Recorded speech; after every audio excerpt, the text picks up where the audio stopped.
This is part two of Two Kinds. And after seeing my mother's disappointed face once again, something inside of me began to die. I hated the tests, the raised hopes and failed expectations. Before going to bed that night, I looked in the mirror above the bathroom sink, and when I saw only my face staring back, and that it would always be this ordinary face, I began to cry.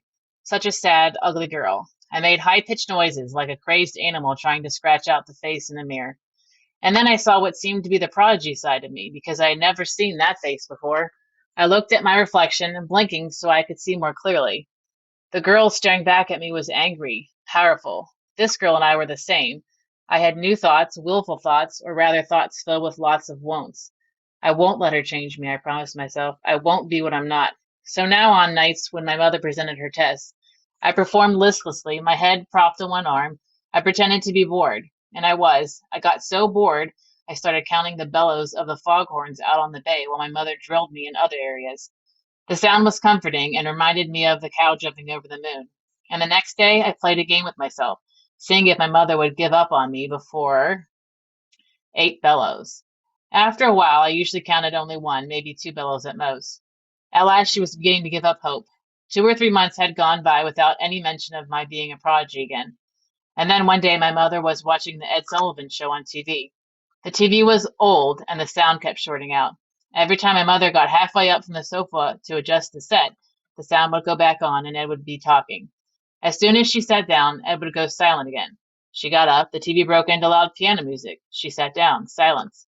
Up and down, back and forth, quiet and loud. It was like a stiff and braceless dance between her and the TV set. Finally, she stood by the set with her hand on the sound dial. She seemed entranced by the music, a little frenzied piano piece with this mesmerizing quality, sort of quick passages, and then teasing lilting ones before it returned to the quick playful parts. Nikon, my mother said, calling me over with a hurried hand gestures, look here.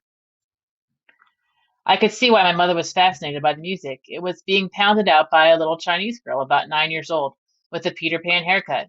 The girl had the sauciness of a Shirley Temple. She was proudly modest like a proper Chinese child, and she also did this fancy sweep of a curtsy, so that the fluffy skirt of her white dress cascaded slowly to the floor like the petals of a large carnation. In spite of these warning signs, I wasn't worried. Our family had no piano, and we couldn't afford to buy one, let alone reams of sheet music and piano lessons. So I could be generous in my comments when my mother badmouthed the little girl on TV. Play note right, but it doesn't sound good. No singing sound, complained my mother. What are you picking on her for? I said carelessly. She's pretty good. Maybe she's not the best, but she's trying hard. I knew almost immediately that I'd be sorry I said that. Just like you, she said, not the best, because you not trying. She gave a little huff and she let go of the sound dial and sat down on the sofa. The little Chinese girl also sat down to play an encore of Anitra's Dance by Grieg. I remember the song because later on I had to learn how to play it.